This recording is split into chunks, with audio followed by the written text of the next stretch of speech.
Era un hombre que vivía de alguna manera, ¿no?, alimentándose, ¿no?, de los recuerdos, ¿no?, de las raíces que al fin y al cabo se llevan dentro, ¿no?, de su tierra. Era un hombre, ya digo, de Rociana, de Huelva, ¿no?, y siempre llevaba Huelva y Rociana como bandera, digamos, ¿no? Así que es interesante porque es verdad, porque en su obra, y creo que conocer bastante bien la obra de Odón, en la obra de Odón, poesía, etcétera, etcétera, aparte de algún ensayo, claro está, ¿no? Estados Unidos no aparece para nada, Nueva York no aparece para nada. Él podía volver a España, él podía regresar a España, pero indudablemente el hecho de estar privado de su tierra, pues eso es exilio. Y le voy a decir algo muy interesante, muy curioso. Él me decía a mí, supongo que a muchos de sus amigos, ¿no?, que él no había salido nunca de su tierra. Pues se ha publicado en la antología, y además hay varios estudios críticos, tesis doctorales sobre su obra. Una de ellas, por ejemplo, es la de quien fue un gran amigo, que fue el padre Padilla, de allí también de Huelva, ¿no? Ya en los 80, 90, sí, probablemente para los 90, ¿no?, me pidió que si había posibilidad de hacer otra antología de su obra, y fue cuando yo trabajé durante 5 años.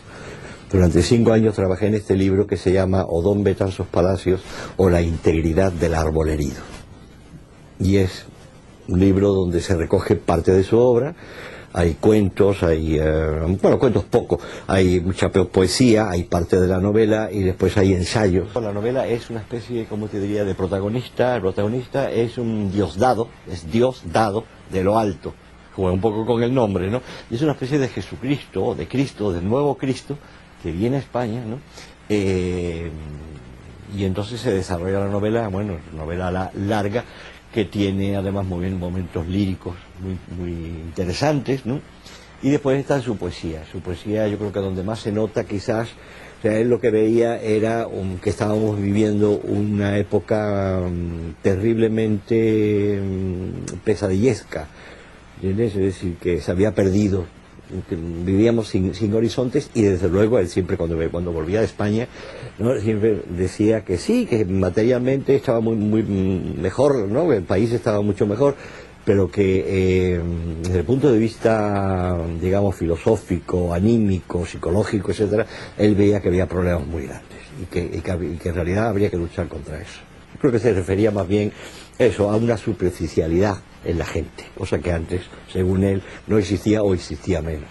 La muerte del hijo es una especie como de homenaje póstumo al hijo. Recuerda momentos, ¿no?, de la vida del hijo, cuando fueron al parque, cuando la mamá lo bañaba, ¿no?, en poemas maravillosos que son sonetos. Y no es fácil, ¿no?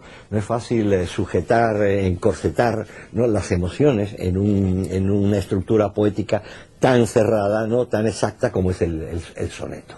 Y él escribe ese libro fundamental que se llama Sonetos de la Muerte, y algunos de los sonetos yo creo que es de lo mejor que se ha escrito, ¿no?, en la literatura española de todos los tiempos. Recuerdo, por ejemplo, aquel famoso primer encuentro de académicos que organizó él, de donde salieron los barquitos, ¿no?, o las dos carabelas y la nao de Colón. Allí mismo él organizó un congreso en la Universidad Iberoamericana. Una cosa extraordinaria, todos nos llevamos un recuerdo, ¿no? Y yo recuerdo a Odón, un hombre importante, ¿no?, de ver llegar, por ejemplo, a uno de los académicos ya mayor y tal, lo acababa de dejar el taxi ahí un poco lejos de la entrada, y salir corriendo a ayudar a aquel hombre y traerle con la maleta, ¿no?, y llevarlo ahí a su cuarto y tal. Son cosas que no se olvidan, ¿no? Así que era un hombre en ese sentido de una sencillez, ¿entiendes?, de una humildad de la que yo creo que todos deberíamos aprender. Era un hombre de muchos amigos.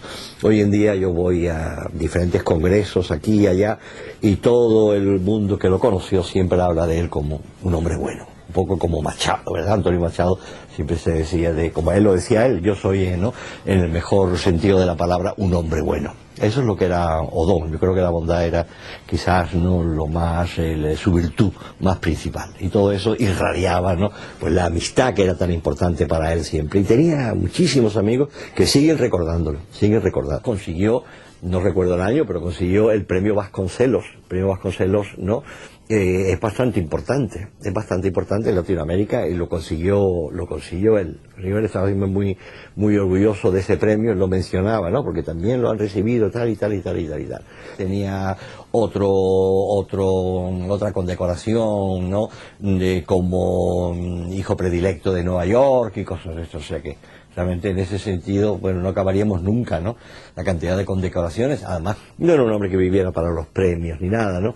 Pero desde luego tampoco hay por qué, ¿no?, negarse, ¿no?, a que nos hagan la vida un poquito más dulce, ¿no?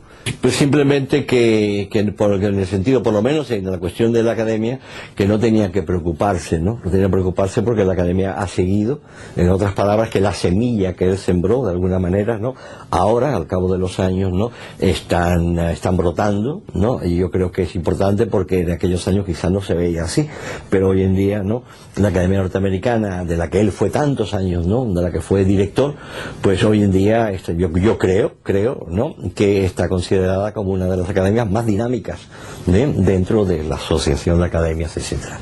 Así que en ese sentido yo creo que él puede estar tranquilo, ¿no?, que todo lo que hizo por la academia y todo lo que hizo por la cultura, por las letras, ¿no?, eso ha quedado y quedará. Y aparte, por supuesto, su obra, puede estar tranquilo de que se seguirá leyendo, se seguirá estudiando, ¿no?, y que las generaciones futuras nos recordarán a Odón Betanzos como a él le hubiese gustado que lo recordaran siempre, como un gran escritor, pero sobre todo como un hombre bueno.